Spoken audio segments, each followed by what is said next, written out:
Hello, everyone, and welcome in to another episode of Create Smarter, brought to you by 5 Tool Productions. I'm your host today, Connor Clardy, and let's get right into it. You know us here at 5 Tool. We work with a lot of great clients, a lot of great organizations, and we like to give back to you guys, give yourselves a little tips and tricks, how to make your hybrid event, maybe your content a little better. So I wanted to give you guys an announcement about our next upcoming webinar.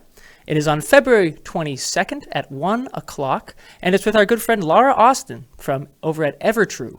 They're a great company, and we do a lot of stuff with them. They make a lot of good content, a lot of good webinars that we're lucky enough to help out with. So we thought she'd be a great guest, and it's titled, How to Make Your Organization into a Content Factory. So I would implore you to sign up for that. You can see our link. I believe it's in our bio on Instagram, and we share stuff on Facebook and Instagram all the time, how to sign up.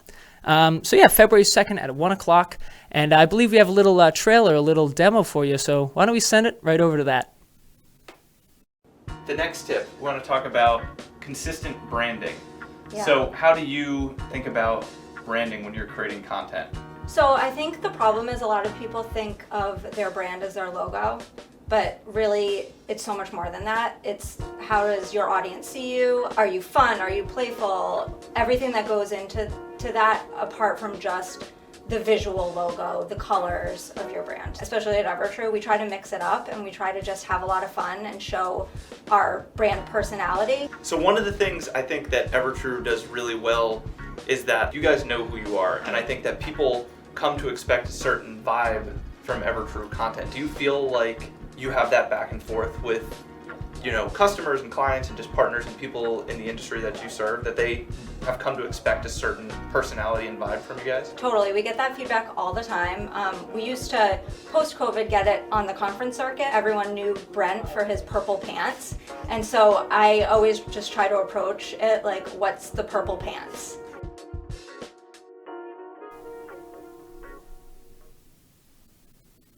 Man, I gotta get myself a pair of purple pants. But all jokes aside, no, that's really great stuff. Thank you, Phil. Thank you, Laura. And I hope you guys show up, sign up, and tune in to our webinar on February 22nd, 1 o'clock, how to make your organization into a content factory. Because I don't need to tell you that branding is one of the most important things. And there's some great advice in that one. So I'm excited. You're excited. Hope to see you there.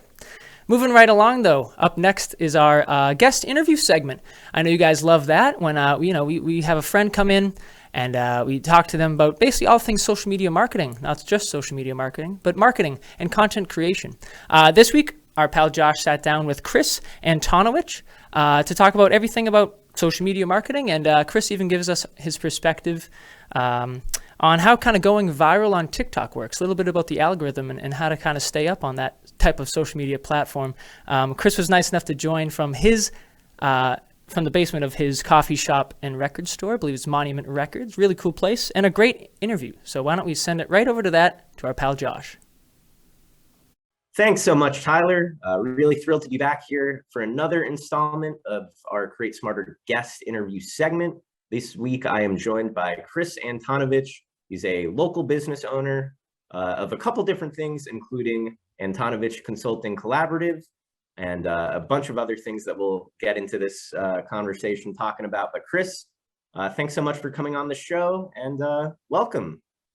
Thank you. I appreciate you having me. Yeah, of course. Chris, we know each other, I guess, through the Boston music scene, but you're a man about town. You're kind of a multi-talented marketer and creator, and I guess we can get right into it. Sort of your main gig these days, you run your own marketing firm or boutique. Would you like to sort of tell us a little bit about that and how that all came to be? Sure. Yeah. So I've been in the greater creative services industry for 20 years. I've been client side, I've been agency side. Prior to ACC, I ran small agencies previously. I started ACC, it's hard to believe, but it's 5 years as of February. So we're celebrating a 5-year anniversary. ACC is me and a lot of strategic partners. So, you spend 20 years in any industry, you meet a lot of good, great, talented, capable, creative folks who are also working on their own. So You know, a lot of times whether it's you know, corporate or nonprofit or university, etc., type of client that I'm working with, you know, usually they'll be interfacing with me, but then I'll bring in strategic partners for either video capabilities, content, you know, website design, copywriting, design, you know, art direction, etc. So, you know, it's kind of me as the point person. The analogy I like to use, I know Five Tool Productions is all about sports analogies, so I got a good one for you guys. Oh yeah. I consider myself to be the point guard, and I dish to the person who is open and is best in position to score the basket for my clients. I know we talked a little bit about the project you did with HitTracks, and I believe on your site you say you kind of worked with them from script to screen on that project. So for the folks at home, I'd love if you can just sort of explain what that was and how it came to be. Yeah, I'm really glad you asked about HitTracks. One of our most exciting clients and coolest technologies we've ever worked with. It's it's a motion capture technology for baseball and softball. It's a hard product to showcase how it works. But if you go to hittracksbaseball.com, I think they own various URLs now, but HitTracks Baseball is one I know they have. And maybe they even bought hittracks.com. You'll see various videos that we produced that in slow motion capture exactly how the product works. So from a batting perspective, from a trainer's perspective, to your question, like what do we do? It's like, well, you know, when you're doing something, let's just say like a video that doesn't have a script proper, it doesn't mean that it doesn't have a script. You actually need to like write out what the actions are going to have, then move on to what we call a storyboard, where you're actually drawing it out, like how this video is going to play out, to showcase the action of the product, or at least showcase the things that you want to show, you know, within 5 to 7 seconds of a video that's going to be featured on a website and also on YouTube, etc. So yeah, it's my job to be as efficient as possible with storytelling, not just with actual words, but with visuals as well. With some of our clients, we've been producing some explainer videos recently, and I think, you know, obviously maybe that's sort of what all marketing boils down to, is just an explainer video, but having videos kind of targeted towards that sort of channel of like, you know, want to pin something down that obviously, you know, I'm sure you could spend hours looking at a HitTracks manual and trying to figure out exactly everything that's going on there. But if you can make a couple minutes of a video that's, you know, clean and looks cool and helps folks at home understand what they're looking at, that's sort of more than half the battle right there, right? Yeah, absolutely. I mean, it's visual storytelling, and you know, those who can do it well, there's an old saying in the industry where it's just like, if I had more time, I would have written less. And I feel like that obviously applies to writing, but it also applies to video as well, where it's like, you know, if a standard, you know, format, let's just say, is 30 seconds, well, to ask yourself, well, can we actually tell this story in 10 seconds? Can we tell it in 12 seconds? Not only, you know, with your work with ACC, you're kind of a business to business owner, you're a business facing business, but you've also in the past year or two launched a public facing business, or maybe two. Monumental Market is a record store, baked goods, and coffee shop in one. We are at 36 South Street, Jamaica Plain. Yeah, we're doing well. We opened up about 6 weeks before the pandemic hit, so we're almost at our 2-year anniversary. One thing I'd like to talk a little more about is sort of the social media promotion and marketing that you do for the record store and record label. I know we've talked a little bit off the air just about how you've been using TikTok and how that's really been pretty helpful for your business. Yeah, TikTok's really skyrocketed both our online sales, and we've got a decent amount of people who come into the store and say, like, hey, we love your TikTok videos. The cool thing about TikTok, what I was saying earlier about storytelling, is it allows you to tell a story about your topic of choice or your focus of choice very quickly. In our case, record collecting, or new releases, or vintage releases, or cliches within, you know, the record collecting community. It allows us to take things that are trending, like whether it be sounds, clips, etc., and apply them to the record world, which has been really great for us, just for building an audience and building followers. And like I said, both sales online and in person. And that's sort of that whole process there is pretty similar to what we do at Five Tool. Obviously, we're not selling records, but our social media manager, Marissa, is kind of the office queen of TikToks, gets us to be in a bunch. And one thing, it always surprises us, maybe you feel the same way, it's kind of the surefire hits, the ideas you think are going to blow up TikTok. That isn't always the case. Sometimes it's kind of the random sort of weird joke. Maybe it's the audio that you're using in the TikTok that really gets it in front of some eyeballs. But the algorithm seems kind of seemingly like as random as it's ever been, right? Yeah, I definitely feel it's a random algorithm. I am sure there's a rhyme and reason to it, and I'm sure Random, right? Yeah, exactly. I'm sure.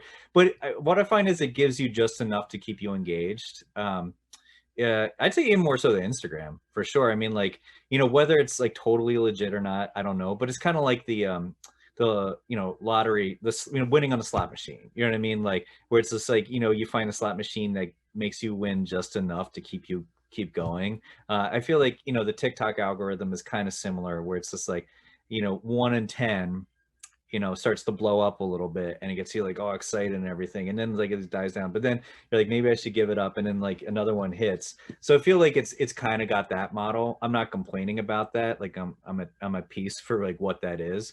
But ultimately, I look at it as like, you're not trying to hit on single thing. You're just trying to weave a narrative over time, and I think the tool is awesome for that. Like, it's really cool to show like what's happening with the store, what's happening with your stock, how people are reacting, like you can, how you feel about things. It's cool. It's, if somebody's checking out your entire channel over the course of a year or so, it's like they can, follow your stories. And lastly, Chris, we do ask this for every guest. So before we end this interview, I wanted to ask you, how do you create smarter? How do I create smarter? I create smarter by trying to do less. There you go. Simple answer and a simple way to create smarter. Thank you so much, Chris. Really appreciate you taking time out to talk with us, all things content creation, marketing, advertising, you name it, here on the Create Smarter show. Chris is the principal at Antonovic Consulting Collaborative. He is also the owner at Monumental Market / Light of Day Records. I've been Josh, and now we're going to throw it back over to Mr. Tyler in the studio for the rest of the show. Nice! It's me, Tyler Pyburn. That's right. Haha, just kidding. It's still Connor. But yeah, to echo Josh, thank you so much to Chris Antonowich of Monumental Market Coffee Shop and Light of Day Records. So that was a great interview. I really liked when he the point he made about TikTok and how it's like a slot machine. I think that's a great way to look at it. You make 10 videos, one of them goes viral, and you're like, that's just enough to keep me going. And if you're not following us on TikTok at 5 Tool Productions to see this pretty face along with the other colorful cast of characters we have here in the office, you should go do that. Go follow us. Go follow us everywhere. And talking about that, what a great interview that was, but it was only a small bit of the interview. If you want to hear the whole thing, you can go check out 5 Tool Productions, the podcast, the Create Smarter podcast. That's right, we've revamped and relaunched the Create Smarter podcast, available on Apple Podcast, on Stitcher, and on Spotify, as well as some others. So go check that out to see the rest of that conversation, as well as all of our conversations we have here. And they're all wonderful, and they're all uploaded. So keep, hello, stuff will keep coming down the pipeline, and keep your eye out for that. So moving right along to the return of Power Hitters. That's right, the series where we go out and spotlight a local business that we found, and we this time we have Hilliard's Chocolate down in Easton. And let me tell you, I went on that shoot personally, and boy, my teeth were hurting by the end of that day. If you like chocolate, I think you're going to like this video. Check out Power Hitters, Hilliard's Chocolate.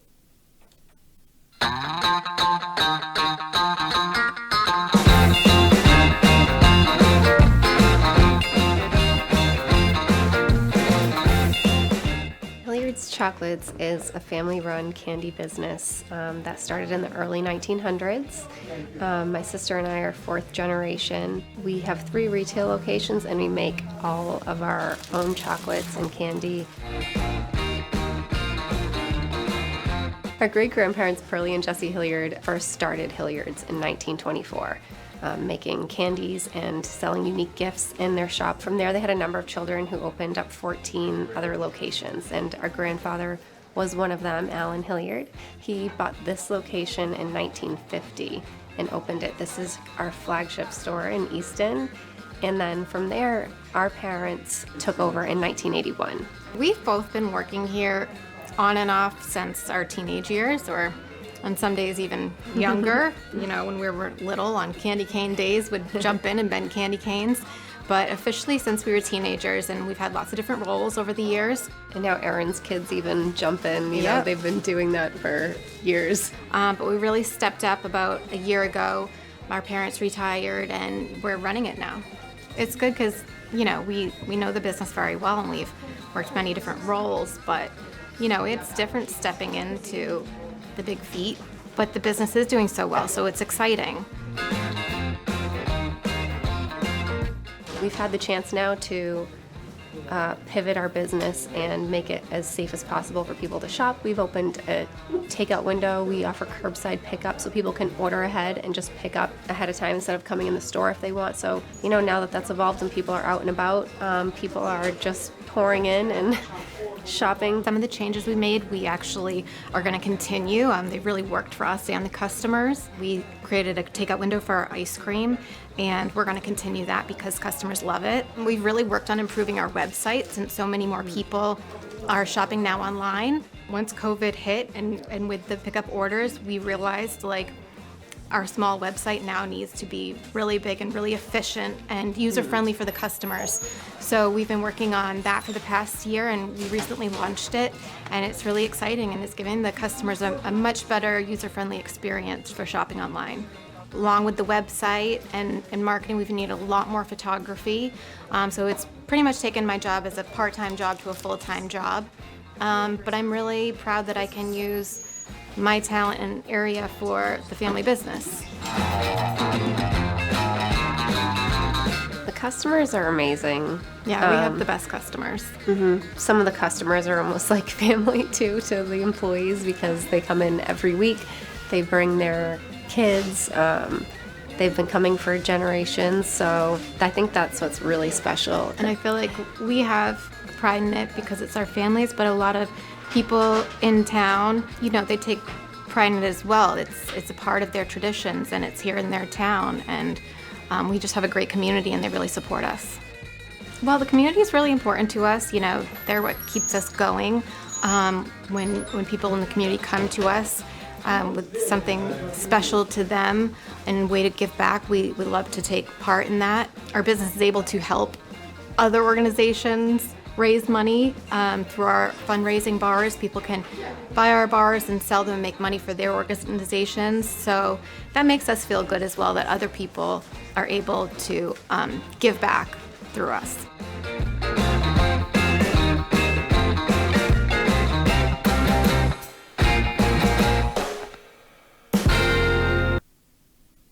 Man, is there anything better than the gooey, delicious slow-mo of melted chocolate? I mean, I don't think there is. You know, me personally, I lie to you guys. I really don't like chocolate. I know everyone else here does. But go check out Hilliard's. Hilliard's Chocolate in Easton. Thank you to Megan and Aaron McCarthy. That was a great interview, and it was a really cool day, really cool shoot. Don't get to do that a lot, so looking forward to the next one. But rolling right along here, you know, talking about stuff like that on shoots, how about behind the scenes? We love showing you guys what we get up to behind the scenes and all the kooky little fun we have. Because it is, you know, it's all business, but we like to have our own fun behind the scenes. So recently, Phil and I went down to Connecticut, actually, to Wright-Pierce, their office in Littletown, Connecticut. It was a fun day, but man, it was an early day. I think it was at Phil's house around 4:30 a.m. So, you know, but you got to do what you got to do to get the shoot done. So let's check out the Wright-Pierce behind the scenes.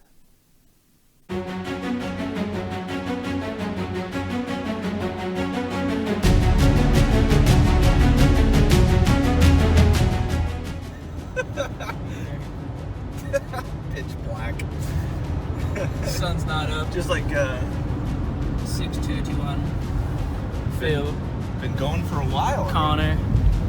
We've been in it, boys. Been in it. And girls. We've been in it. On to Connecticut. We're driving cars on a Mars tonight. Sunlight! Salvation!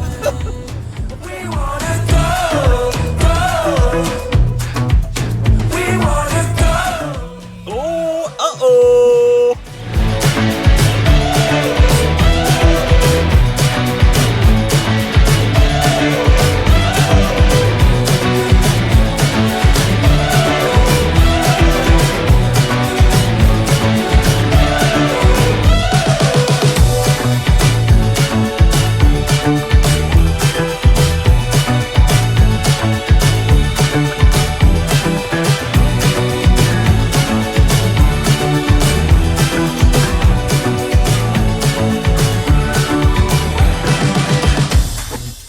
We're driving cars on a Mars tonight. We're blasting off to the stars tonight. We wanna There's Phil. Free hats? I mean, can you get any better than that? Oh, Wright-Pierce swag for the kids. That's what we need. That's what we need. What we want and what we need. Now we got a long, long drive home, but hey, great day. Great day. Goodbye. Bye, Phil. Bye.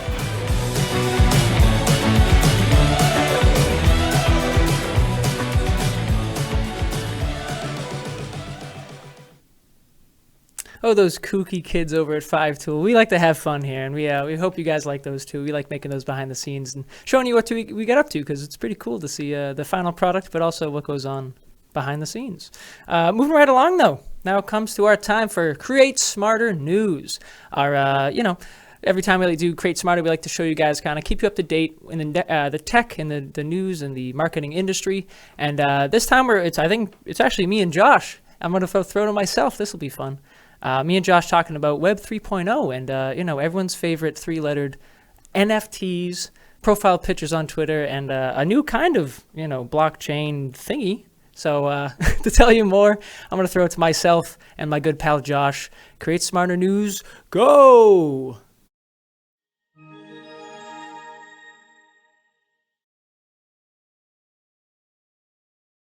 Hello, everyone, and welcome back to another episode of Create Smarter News. I'm your host today, Connor Clarity. And, you haven't seen us for a while, but it's great to be back, and hopefully you'll be seeing us a lot more very soon coming down the pipeline. So let's jump right into the news today. I'm sure you've heard about things such as Web 3.0, I believe, NFTs, these crazy little doodads that are popping up everywhere that are taking the internet by storm and making people a lot of money. Crazy. So I'm going to actually bring my friend in today, Josh Artman. He's on the other side of this wall. You can't see him at the moment, but I can in my mind. And today we'll be talking about how Twitter is rolling out NFTs as profile pictures? Huh? That's right, Connor. Thanks for having me on. I'm kind of doing double duty. Just so everyone knows, I'm both switching the show and, of course, coming on as a lovely guest. So if I'm looking slightly over here, that's where the whole VMix machine is, but love talking to the folks at home. Bit of a weird camera issue as well, so we're using a laptop instead of our normal, nice professional camera. We're making it work. It's a Friday. We got to talk about Twitter. We're adapting. Yeah, Connor, you want to just sort of talk about this recent news from Twitter, and I'll maybe break it down and talk about why I think it's dumb? Of course, yeah. And at the end of the day, talk about the takeaways. Exactly right, the takeaways, right? I was gonna say, I think we can all agree at that. I don't think a thing has come out of the internet recently that has got so many people and their blood boiling than NFTs. And as people know, NFTs are non-fungible tokens. They're with the blockchain. You own the URL. It's all about who owns it, if it's verified, if it's real, if it's not. But basically, they're pictures on the internet that you can own, such as monkeys and cats and gargoyles and all sorts of things. But like I said, the blockchain means that you own it, no one else owns it, and that is what really matters, and that's what actually increases the value of these NFTs. So Twitter recently announced that they are now using these. You are able to use these NFTs as your profile picture, just to kind of flaunt that you own them and show off your wallet to the people, your followers and such. And instead of a regular circle like you see on Twitter, it'll now be a hexagon. So just to even, make yourself look a little cooler. So basic, NFTs, profile pictures. Where do we go from here, Josh? Clearly, we have a lot to break down. Like you said, we've got these prized possessions, NFT, Twitter, and all that. Let's think about this just a little bit.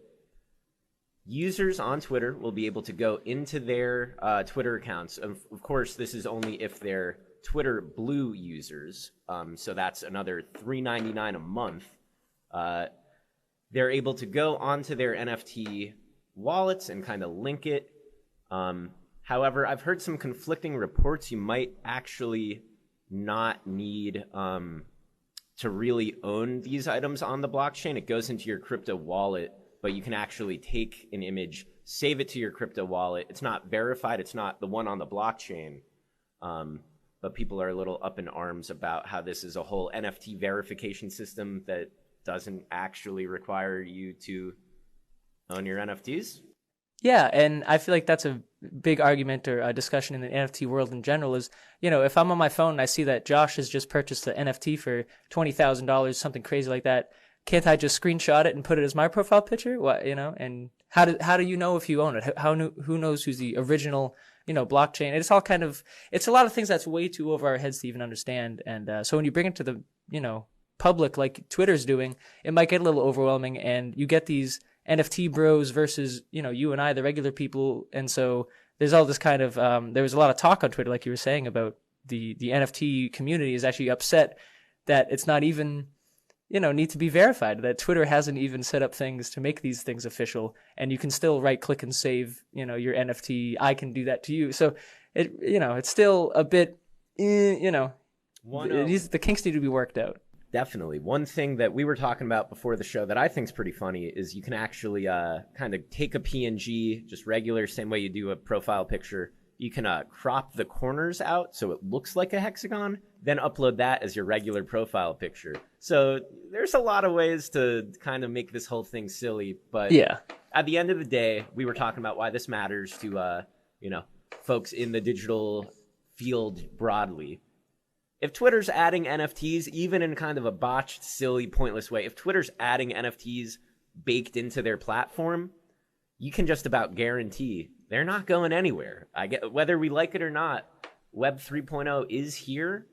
I think it's kind of dumb. I think it's bad for the environment. We could talk for exactly. many We could have a minutes whole thing about it, and we should. I think we will. Why not? Yeah. Well, we'll have to have a special edition of the news just bashing NFTs, which is almost what this is, but we have a couple other things to talk about. But yeah, profile pictures, NFTs on Twitter. If you hexagons, fork over an extra $3 a month to Twitter for Twitter Blue, which I haven't really heard anyone enjoy. Yeah, I haven't met a person use it yet. I don't know how popular it really is. Yeah, so that's what we're at with NFTs, but I think you're going to tell us about where we're at with something even dumber than NFTs? Oh, we didn't know we could go down from here. This is crazy, and great transition, by the way. So yes, as you heard, there's a new craze that's taken the internet by storm. They're called YATs. It is YATS. And what it basically is, this one's a little easier to understand, is that it's personalized URLs for you or your business or whoever you want, but made of emojis.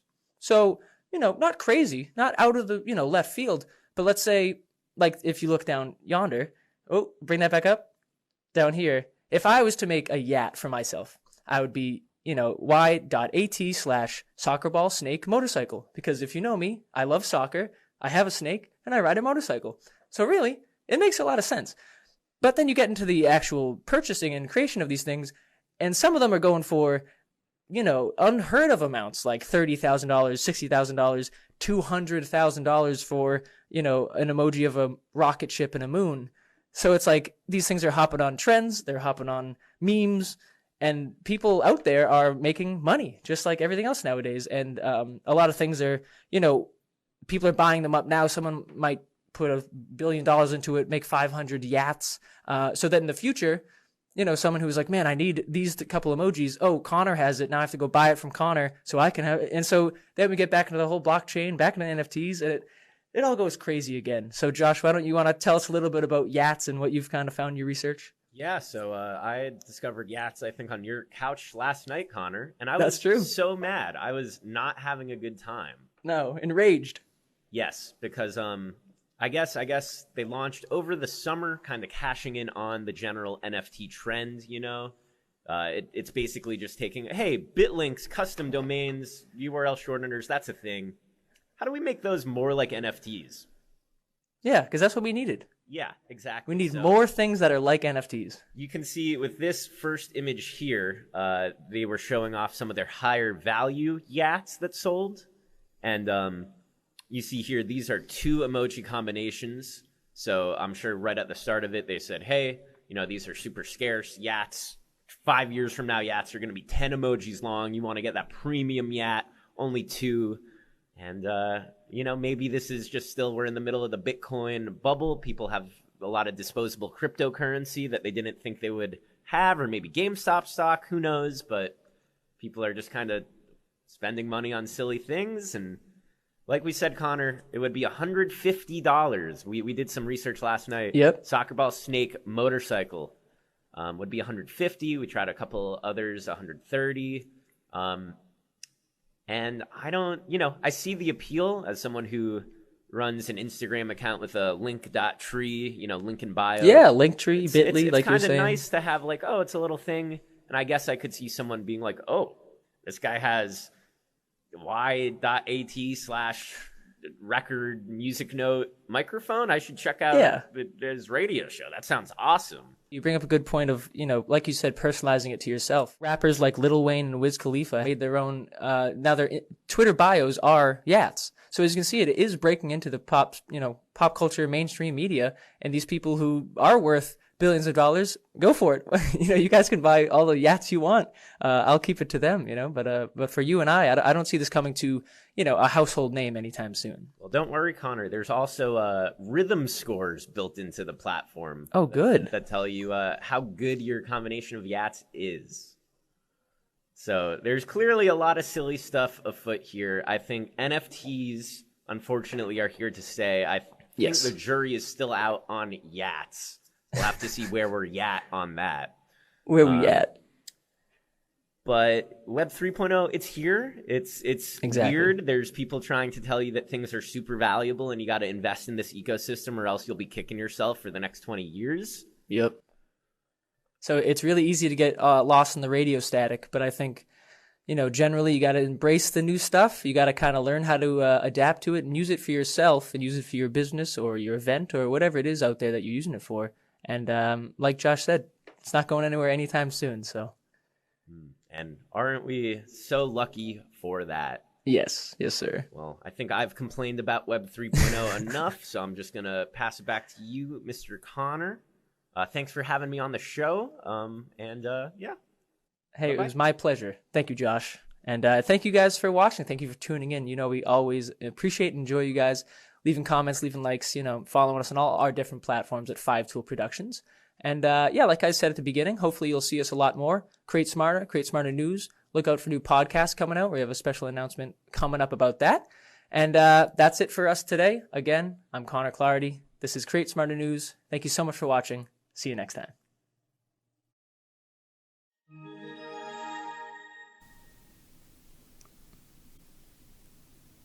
Oh my gosh, I'm seeing double vision. 2 dashing hosts with great beards, may I say myself. And great hats, too.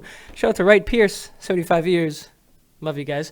But yeah, really interesting stuff, I think. I love whenever people talk about NFTs. You know, it's just a snowball of rage and confusion. And when you throw yachts in the mix, I don't think those will be sticking around too long. But we'll keep you up to date with all the news. So check out Create Smarter News whenever we broadcast live on Facebook and other things. And check out Create Smarter. Check out the next episode and all the ones we've done in the past. And that's going to do it for us this week in Create Smarter. Thank you all for joining. And I hope to see you next time. Follow us on all social media at 5 Tool Productions. Follow that TikTok. See me, see Marissa, see everybody. And like I said, look out for podcasts and keep your eyes and ears open for our next Create Smarter and everything 5 Tool coming down the pipeline, because we're a content factory. Oh, good transition, Connor.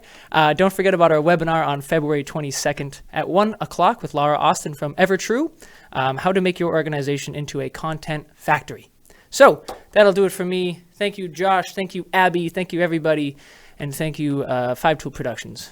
So see you next time. Have a good one. Stay safe out there from your boy, Connor Clarity. Bye-bye.